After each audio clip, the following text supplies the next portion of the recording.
pyramids of Chi, which you can see right behind me here. And we're just about to speak with the most incredible person, Peter McIntosh, who together with his partner Lynn created this fantastic place. So welcome, Peter. Thanks, Shakti. Glad to have you come along and visit us. Oh, thank you. So I've just experienced a little bit of what this place is about in terms of the sound healing. So I've just received a whole hour of gong, drum, didgeridoo, shaker, don't know what else is in there, wing gong. Yeah, lots of different instruments. They're all designed just to bring that frequency, that energy through to you to help you to relax. And if spirit's got a mind to, then maybe some sound healing, which many people do experience. One of the other guys was just telling me in there that he had some of the most amazing visions. He was seeing the Sphinx and all sorts of images from Egypt. So who knows, many people have many different results from a sound healing session. Yeah. Why pyramids? I mean, we're in Bali, it's not a part of the local culture. Was there any part of the message or your understanding that helped you to realise why you had to do pyramids? Well, at the time we questioned it a little bit as well, but then when we did our research we realised that pyramid power is so special. There's unbelievable power in pyramids. And so long as you build them according to a formula, which is actually known as sacred geometry, if you build it that formula, you will experience the power, right? They've got to be aligned to the cardinal points, that's north, south, east, west. You've got to have certain angles they're built. The Pyramid of the Sun is 1/16 the scale with the Pyramid of Giza, the Great Pyramid of Giza. So there's a sun pyramid and the moon. And the moon pyramid. Yeah, the moon is 1/18 the scale, and I think probably more than anything we realised that there was a need to have some difference between the two of them, and maybe one day we'll build a third one. We've got the space for it, because most pyramids you'll find around the world are in groups of 3. But we were told build 2, not build 1, because that would have been a whole lot easier, but build 2, and so that's what we've done. So now we just hand it up and wait for whatever's next. Pyramids, we've explained. Why pyramids of Chi? Well, many people have asked us, how did you come up with that name? My whole background's marketing. You know, I've spent all my life involved in marketing. And I thought, with what we're doing here, it's all about energy. And the word in Greek and the word in Sanskrit for energy is Chi. Same in China, it's Chi. So why not Chi? Use Chi in the name. And I thought, well, we're building pyramids, so put the two together. Our logo has a picture of the 2 pyramids and a gong, so it's telling its own story. So that was my business hat on, that was my marketing hat on.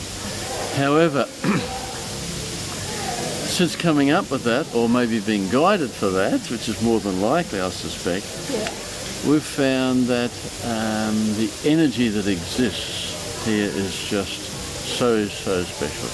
The land has the land has the energy. We never realised how powerful the energy was on this land until we walked on it. We've been looking at land all over Ubud, but when we walked on this land, both Lynn and I knew we found where we're meant to be. We're between 2 rivers. The energy here just is great. People walk into our cafe and they go, wow, I can sense some amazing energy here. And our statement to that is, that's what it's all about. You know, your energy, I'm energy, everything is energy, and all we're going to do is give you more energy today, because it's a boost in energy. The gongs give off energy, the pyramids give off energy, the land gives off energy, and hopefully our presentation, our experience will share some more energy.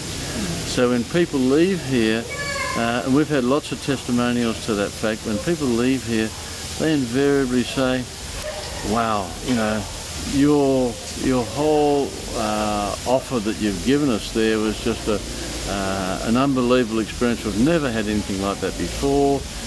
We're coming back, and we're telling others about it, because it's not something that we've ever enjoyed before, not something we've ever felt drawn to before. And some of them might come here just because they're curious about pyramids. Other people might come here for lunch. But by the time they've left, they're saying, wow, I've got to tell my friends, I've got to tell people I meet. Amazing. And I have to ask you about the story of the creation of this place, because Sure. I think it is amazing. You did give us a little introduction to it before the sound healing, but for those people who are going to be watching this, and I hope it will be many, you have a background in something completely different, right? So you used to work in Yeah. marketing. Yeah, I've always been involved in my own businesses, mainly in a sales or marketing role. But I turned 60s and decided to retire. Yeah. So one of our lifelong dreams was to go touring around North America Yeah. in a travel rig, which we did. And we spent a lot of time traveling all over the country, met some beautiful people, had some wonderful, wonderful times.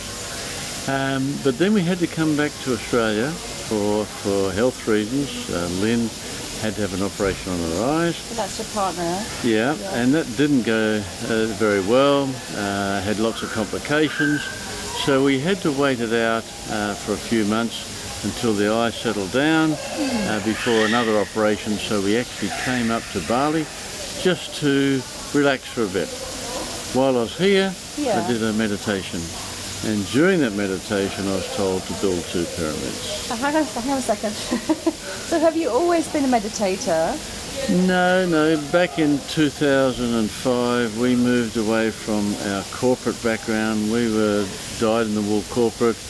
We had been selling franchises around the world. Before that, I had a satellite communications network. Oh, wow. Many different industries I'd been involved in. Yeah. All very corporate, all very much about acquiring wealth, Yeah. right? We sold a franchise operation we had in the UK and Europe, moved back to Australia. We'd had enough of working 80 hours a week, moved back to Australia, and once we're there, we're introduced to sound healing through a rather unique way. And once How did that come about? How did you go from corporate scene into Well, sound healing? really, it was a friend of ours had built like an Indian teepee, a solid structure, put one of those beautiful big gongs which you just saw in the teepee, and played it. And the vibrations, the frequencies came off that, and it really does touch you in different ways. Some people in the most astounding way. For me, it was the beginning of a new journey, and the same for Len. The first time I heard that gong struck, something resonated within, and we virtually went from corporate to almost completely in a spiritual journey over 6 months. It just resonated so much that we just discovered that really there was more to life than acquiring wealth, more to life than ego and impressing people. And that was really such an amazing journey. That because is amazing. 6 months, and you were Yeah. already in your 60s at this point? Or? No, I was in my 50s. Yeah. Right? That was back in 2005, so it's 12 years ago. And it was quite an amazing situation because my whole background had been from starting in the airlines and then into my own business in the 70s, and all that time doing startup businesses and having a lot of fun, making a lot of money, meeting a lot of beautiful people. And I lived on 4 different continents, so spent a lot of time traveling around the world. But when I got this message, it was a thing that had transpired since 2005 right up until basically 2013. So it's 7 years in the processing of moving away from corporate. We then realised that making money wasn't what life was all about. Were you happy when you had that life, that other lifestyle? Oh yeah. So, But worked too hard. Didn't spend enough time with family by any means. Our focus was not in the right directions. We realised that. And of course, when we first heard the gongs being played, we actually invested in the business that the man had started, took it over, and did a bit of property development, nothing too serious for the next few years. And then we made a lot of money out of some property sales and retired. And that's when we went off to North America and just travelled around and loved it. so that moment, like if you can remember that moment when you had that first gong, and you said something shifted or changed so much for you both in that one session. Like what was it? Like what did you experience? I sensed it. I sensed it within. Maybe it was my heart, maybe it was my heart chakra, maybe it was just something happening within. But I knew when I heard that gong that something just resonated. And I didn't know what it was at the time, but I knew that things were going to change. And it wasn't until I spoke to Lynn afterwards and she said, "Did you feel it?" And I said, "Yeah, what was it?" Because this is totally new to us. Yeah. When we first went up to look at what our friend Paul was doing, thought, it's a bit flaky, but we'll go along and we'll play along with him. He's a good mate and we'll see what happens, you know. But when we came out of that, we both realised that something special was happening. We didn't realise it to the depth that it was at the time. We just knew that something was changing within. And when we felt that we needed to go further, we didn't know anything about the spiritual life. I mean, we believed in God, we believed that there is an afterlife, all sorts of things. But we never really put any focus into it. But in playing the gongs and the drums and different instruments to people that had come there to experience it, we realised we needed to know a lot more. So we went off and discovered some beautiful people that literally introduced us to spiritual awareness and started that journey for us. And that journey led us to many different things happening in our lives, all of which was just fascinating. And we went from having a beautiful big house in the country, Jaguar sports car, yacht in the marina, to now here we are in beautiful Bali with a beautiful enterprise, for want of a better word, that we're operating here. But you know what? I ride a scooter. I have we have 4 dogs, all rescue dogs, all Bali rescue dogs. And on top of that, you know, we live in a 2-bedroom villa with a pool that overlooks the rice field, and we could not be happier. The best bit about our change has been the people we meet. Sorry for any corporate viewers out there, but we're over it. We're totally over the materialistic ego situation that many people find themselves in, that sort of environment or being or whatever. We lived in Los Angeles for a while before we came back here. I could never get over how people could spend 5 or 6 hours a day travelling to work on the freeway. You know, it was beyond me. So in the life that we've chosen now, okay, we're working very hard in getting this place established, but we haven't got an issue with that. Because while we're doing it, we're meeting beautiful people like yourselves, like the visitors to the cafe, like people coming into the pyramids, just, you know, like-minded people in most cases. Can we go a little bit back to the story in terms of, like, so you were in meditation and then you got this message from Spirit, which is build 2 pyramids. Yeah. In Bali. Yeah.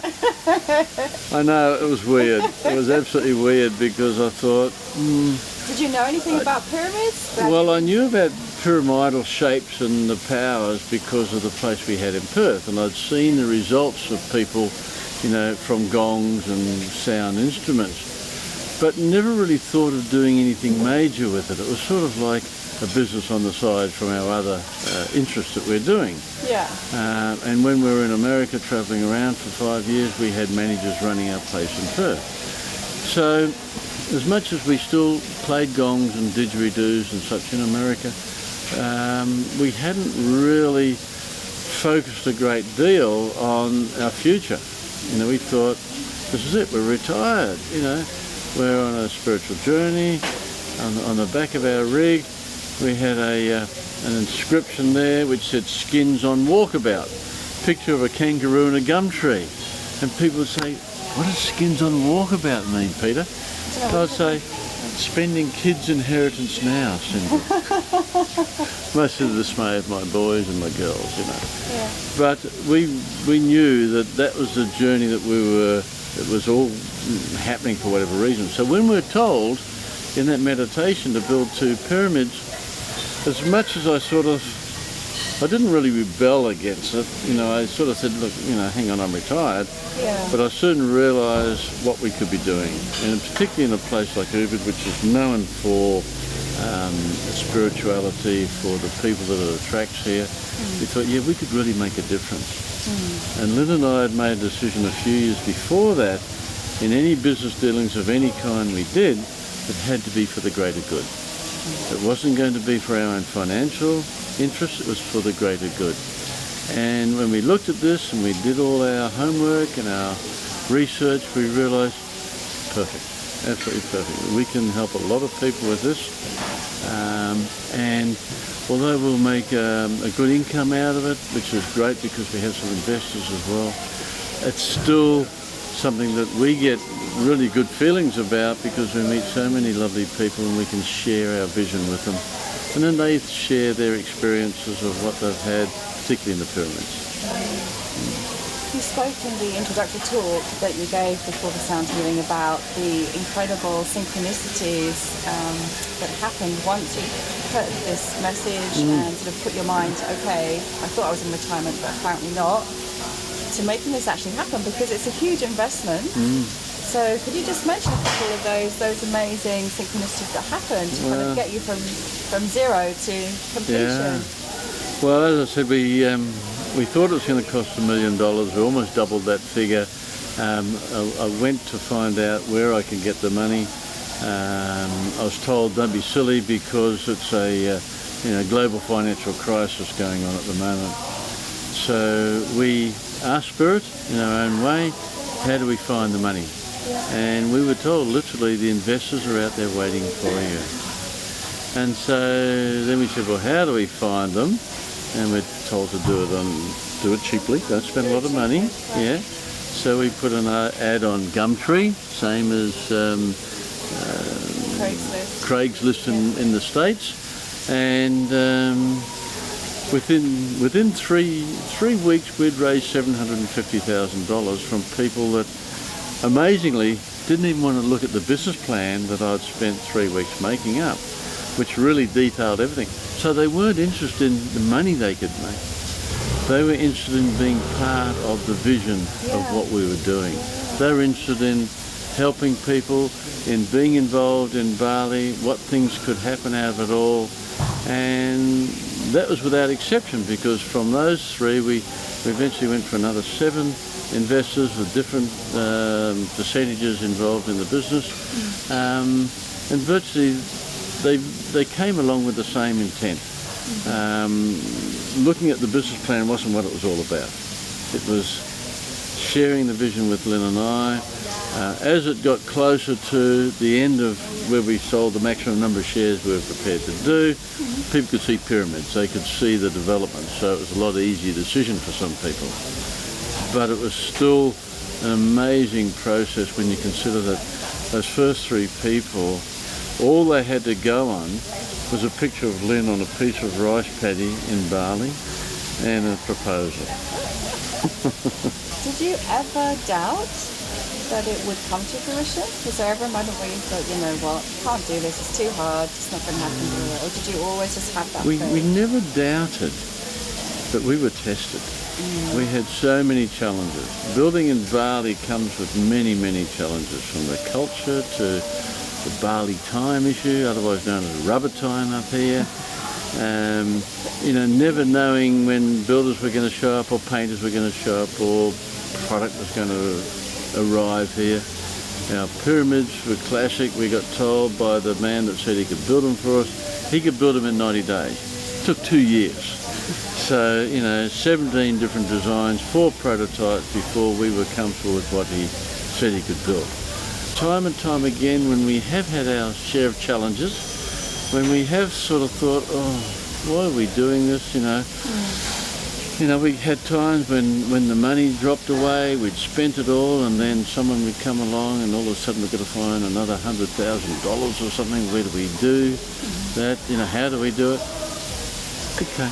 It all came through, and every time that happened, it just reaffirmed within here that yes, that's what it's meant to be.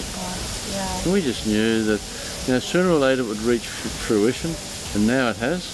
And we are just absolutely over the moon that we're finally there, and we can do like we did today, give you that introduction, give you the sound bar, and hopefully have many, many ahead of us in the near future. You know? So what's your overriding vision for the Pyramids of Chi, this place? In the next year or two, I want to see many people go through the pyramids and experience whatever Spirit has in mind for them. And many of them will. We know that. Some people just go to sleep.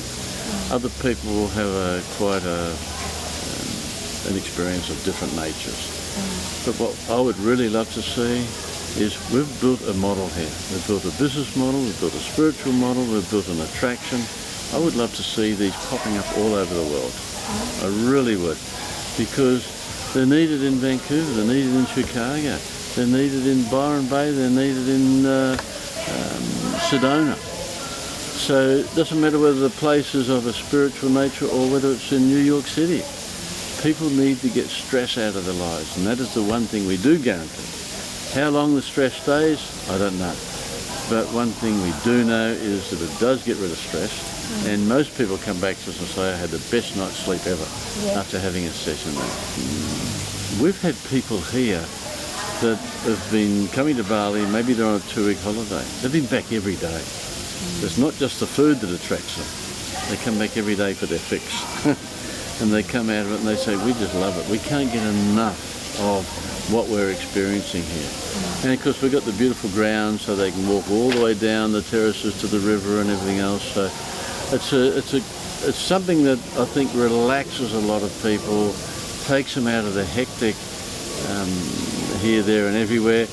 Even when you're on holidays, people are still fretting over, do I need to go to the volcano? Do I need to go and check out the monkey forest? What do I do? Do I really want to go and lie around the pool? No, I get sunburnt. All these sort of things. So when they come here, they're realising there's an opportunity just to really just basically get down and relax. And that's what people need to do. They need to relax, they need to chill out a bit and hopefully look within. Look within and say, is this what I really want in life? Do I really want to be running around like a crazy person? Am I that worried about whether my football team's going to win on Saturday? Or is there a lot more to what I could be doing in my life? And that's what we would really like to get through to people, that there's an opportunity out there to live a life that's far more rewarding and fruitful than maybe what they're already doing. Not for everybody, but maybe for what they're doing. Your message I find so incredibly inspiring in terms of that anybody who doubts that anything is possible, because you've proven anything is possible from the moment of getting a vision to making it real in the most incredible way, simply by trusting and asking for guidance. So I wonder if, from all of this amazing experience that you've had, if there's a parting message that you might have for anybody who's going to be watching this. Follow your heart. That's all it takes. Follow your heart. Do not trust the stuff that keeps your ears apart. Follow your heart every time, and there's a good chance you'll end up doing what you really, really want to do or should be doing. There's plenty of books written, there's plenty of speakers out there that'll tell you all about it, but when you boil it down, it's not about making money in big ways. It's about enjoying the life you've been given, looking after yourself, and appreciating just what it is we've been given, to experience for this time on earth. So yeah, believe in yourself. Everybody can do it. Believe in yourself and just follow your heart. Do not listen to the naysayers. When we came here, we had, using a very Australian saying, we had truckloads of them. We had them on Facebook, we had family, we had people saying, why pyramids in Bali? And my statement back, why not? And already it's taking off, it's proven to be a success. Spirit obviously wanted it to happen.